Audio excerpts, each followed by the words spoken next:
चतुर्थ स्थान में सूर्यदेव। पुस्तकों के अनुसार कोई भी अच्छे फल सूर्यदेव के चतुर्थ स्थान में नहीं बताए गए। जो भी विद्वान की पुस्तक को या ज्योतिष शास्त्र में सबसे मूल जो ग्रंथ है बृहद्होरा पाराशर, उसमें भी कोई खास अच्छे फल चतुर्थ स्थान के सूर्यदेव के नहीं बताए गए। क्यों नहीं बताए गए, क्या कारण है, वो सबकी संपूर्ण चर्चा हम लोग इसी वीडियो के नेक्स्ट पार्ट में करेंगे। जय माता की मित्रों,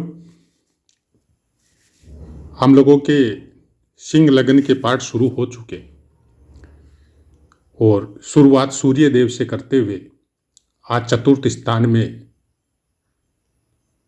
अपनी यात्रा संचार हो रही है।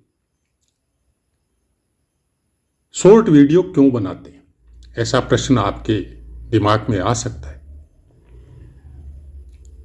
पहले बात तो हमारा शुरू का जो वीडियो फलित पाठ जो शुरू किए थे हमने, उस समय नहीं बनाते थे। तो कुछ सज्जन कुछ इस तरह से कमेंट किए थे कि आप कब पुस्तकों के अनुसार बताते हैं और कब अपनी मर्जी से बताते हैं। इस बात को हम बहुत बार क्लियर भी कर चुके हैं, लेकिन चूंकि रोज कुछ न कुछ आप सब नए आते जा रहे, तो बीच बीच में फिर क्लियर करते हैं कि पुस्तकों के अनुसार जितना बताया गया है उतना में अगर समझ सके तो उसके लिए पुस्तकों के अनुसार हम बताना शॉर्ट वीडियो में उसको पोस्ट भी करना चालू कर दिया और उस वीडियो को इसके साथ भी जोड़ते, क्योंकि पुस्तकों में पहला स्थान में, दूसरे स्थान में, तीसरे स्थान में यही बताया गया है। राशि का चैप्टर फिर अलग आता है और लग्नेश का चैप्टर अलग आता है। तुम अलग अलग विद्वानों के, कभी किसी का, कभी वराहमिहिर जी का, कभी पाराशर जी का, कभी मंत्रेश्वर महाराज का, ये सब अलग अलग जो भी पुस्तक है जिसके अनुसार अलग अलग कोड, हम विद्वान का नाम भी बताते हैं साथ में, उसके अनुसार हम बताते आ रहे हैं, वो भी शॉर्ट वीडियो में। लेकिन जब लग्नेश की बात होती है, जैसे सिंह लगन की चर्चा हो रही है, सिंह लगन में लग्नेश खुद सूर्यदेव होते हैं, वो अगर चतुर्थ स्थान में बैठते हैं तो वही मेन जो पुस्तक है बृहद्होरा पाराशर शास्त्र, उसमें आप देखिएगा कि लग्नेश का अलग अलग भावों में फल लिखा हुआ है और उसमें भी चौथे स्थान में भी लिखा हुआ है कि लग्नेश अगर चतुर्थ या दशम स्थान में हो तो माता पिता का सुख वाला, भाइयों से युक्त, कामी, सुंदर और गुणी होता है। लेकिन जब अलग पाठ हम लोग देखते हैं कि चतुर्थ स्थान में सूर्यदेव, तो ये सबको समझने के लिए हम लोग इस वीडियो में चर्चा करते हैं। पहले बात तो बहुत बार ये चीज हम क्लियर कर चुके हैं कि किसी भी फलित पाठ को या किसी भी जन्म पत्री को जब आप देखें तो आपके सामने ये क्लियर पिक्चर होनी चाहिए कि आप कौन से ग्रह का अध्ययन कर रहे हैं और उस ग्रह के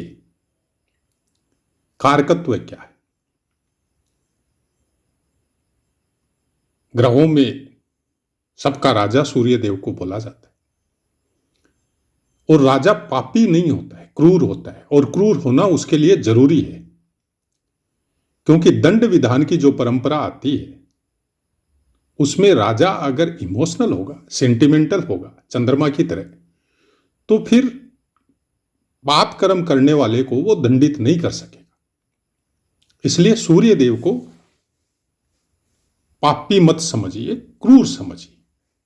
ये किए हुए कर्मों की आपको सजा दिलवाता है। सजा पे सिग्नेचर इन्हीं का होता है। बहुत सी पुस्तकों में या बहुत सी बातों में शनिदेव को न्याय का कारक बोला जाता है। हो सकता है, हम मना नहीं करते, क्योंकि सब विद्वानों का अपना अपना मत है और हम भी उसको स्वीकार करते हैं। लेकिन जो ग्रह के कारकत्व है उसको डीपली जब आप अध्ययन करने जाते हैं तो एक चीज आती है कि कोई भी ग्रह के जब हम लोग जन्मपत्री देखते हैं तो एक होते हैं भौतिक सुख। भौतिक सुख चतुर्थ स्थान के जैसे आपके भवन हो गया, आपका परिवार हो गया, आपको चलने के लिए कोई भी साधन व्हीकल हो। पुराने जमाने में तो चलो घोड़े हो, गाड़ी हो, उस तरह का रथ हो। आज के समय में व्हीकल को इसके साथ जोड़ दिया गया, जो शायद ठीक भी है, क्योंकि ज्योतिष काल और परिस्थिति अनुसार फलादेश होता है। और आराम से अपने परिवार में सुखपूर्वक जीवन यापन करना, किसी चीज की टेंशन नहीं होना, यह चतुर्थ स्थान बताता है। चतुर्थ स्थान माता का भी स्थान है और चतुर्थ स्थान कारक है चंद्रमा का। तो अगर माता के स्थान में पिता का विचरण होता है या प्लेसमेंट होता है तो फिर कुछ प्रॉब्लम भी है और कुछ अच्छी बात भी। प्रॉब्लम यह है कि इस स्थान में कोई सौम्य ग्रह, शुभ ग्रह बैठा हुआ थोड़ा अच्छा रहता है, क्योंकि यहां पे शांति चाहिए आपको।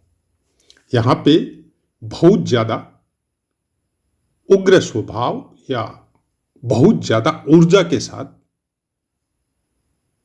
देखने वाला ग्रह नहीं चाहिए। उदासीन भी नहीं चाहिए, जैसे शनिदेव है वो भी नहीं चाहिए। मंगल भी प्रॉब्लम क्रिएट करता है, क्योंकि उसमें भी गर्मी बहुत ज्यादा है। तो यहां पे सूर्य देव ये प्रॉब्लम क्रिएट करेगा आपको कि हर जगह आप अपनी मन मर्जी से कुछ करने की कोशिश करेंगे। अपने परिवार वालों के साथ, अपने बीवी बच्चों के साथ अधिकार की भावना जरूरत से ज्यादा होगी। पॉजिटिव क्या है? पॉजिटिव ये है कि दसम स्थान के कारक भी होते सूर्य देव और दसम स्थान पे पूर्ण दृष्टि भी आती। वर्क के लिए निरंतर दिन पर दिन उन्नति करते जाएंगे। जिस भी काम में रहेंगे, चाहे अपना बिजनेस हो, चाहे कोई डिप्लोमा वगैरह की कोई ऑफिस वगैरह, सीए हो, सीएस हो, या फिर कोई सर्विस लाइन हो। और सर्विस भी कोई छोटी मोटी सर्विस वाले बंदे चतुर्थ स्थान में सूर्य देव लेके प्रायकर नहीं होते। बाकी ग्रहों का अपना एक योगदान होता है, लेकिन चूंकि ये सूर्य देव यहाँ पे लग्नेश भी है, तो आप गवर्नमेंट सर्विस हो, डिफेंस वगैरह हो, ये सब में जाने की ज्यादा संभावना रहती। अपने घर में प्रॉब्लम है, खुद का घर बनाना हो, ये निरंतर चेंज करने वाली प्रवृत्ति इनके साथ होती है। तो हो सकता है कुछ सर्विस या कुछ काम धंधा इस टाइप का हो जो निरंतर चेंज होता रहे और उसकी वजह से परिवार या फैमिली भी चेंज होती रहे। ऐसा कुछ भौतिक सुखों में या भौतिक दृष्टि से देखने को मिलता है। लेकिन जब हम लोग आध्यात्मिक दृष्टि से देखने के लिए जाते हैं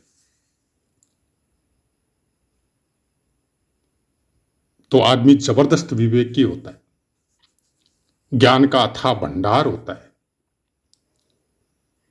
छोटी मोटी बातें या छोटी छोटी बातें जो परिवार में होती है एक दूसरे के लिए, एक दूसरे के साथ, वो सब कभी पसंद नहीं करता और परिवार में वही बातें होती, उसकी वजह से दुखी होता है। स्वभाव से सेंटिमेंटल नहीं होता है, उसकी वजह से अपने ध्यान को स्थिर कर सकता है। अगर कहीं योगाभ्यास कर रहा हो, कोई ऐसे ध्यान साधना या जाप ये सब कर रहा हो, तो ऐसे आदमी को किसी भी प्रलोभन से डिगाना इतना आसान नहीं है। इनकी स्थिति मन से ऊपर वाली होती है, मन की वजह से ये डिगते नहीं है। ईमानदारी हो या सत्यता हो, उसकी तरफ झुकाव जरूरत से ज्यादा होता है। लेकिन बाकी ग्रहों का कुछ अपना योगदान होता है। और दूसरी बात, सूर्य देव का भी आपको यह देखना पड़ेगा कि कौन से नक्षत्र में, हर नक्षत्र का अपना एक योगदान रहेगा। क्योंकि वृश्चिक राशि है, तो वृश्चिक राशि में विशाखा नक्षत्र का चतुर्थ चरण जो गुरुदेव का लास्ट है, चौथा चरण है, और फिर अनुराधा नक्षत्र के चारों चरण, फिर ज्येष्ठा नक्षत्र का चारों चरण। अब कौन से अंशों पे विराजमान है उसके अनुसार आपको फलादेश करना पड़ेगा। कौन से नक्षत्रों के विषय में बहुत कुछ बताया गया है। और अगर आप ये सोचते हैं कि केवल चैनल के द्वारा, किसी भी चैनल के द्वारा हम पूरी तरह ज्योतिष सीख सकते हैं, तो हमारे चैनल में तो संभव नहीं। हाँ, कुछ ज्योतिषी बताते हैं कि आप हमारे चैनल में इतना से इतने पाठ सुनिए, आप पूरी तरह ज्योतिषी बन जाएंगे। हम ऐसा कोई वादा नहीं करते, क्योंकि ज्योतिषी बनना और नहीं बनना यह आपके अपने प्रकृति और विवेक के ऊपर निर्भर है। कोई भी चैनल, कोई भी पुस्तक आपको ज्योतिषी नहीं बनाती। उसके लिए आपको अभ्यास करना पड़ेगा, निरंतर पठन पाठन करना पड़ेगा। वेदांग का एक अंग में, क्योंकि ज्योतिष भी वेदांग का ही अंग है, एक अंग में पारंगत होने के लिए कम से कम 12 साल लगते हैं। और किसी चैनल के 1000, 2000 या 5000 या 2-4 महीने में हम लोग पाठ का या पुस्तकों का पठन करके हम लोग ये सोचे कि ज्योतिष या ज्योतिषी बन सकते हैं, हमारे अनुसार संभव नहीं है। क्योंकि 30 साल तो हमको हो गया पठन पाठन करते हुए। ये अलग बात है कि हम कोई प्रोफेशनल ज्योतिषी नहीं है, लेकिन फिर भी यही लगता है कि ये यात्रा अभी शुरू हुई है। ज्योतिष अथाह समुद्र है, इसको समझना केवल पढ़ने से या श्रवण करने से इतना संभव नहीं है जितना हम लोग सोचते हैं।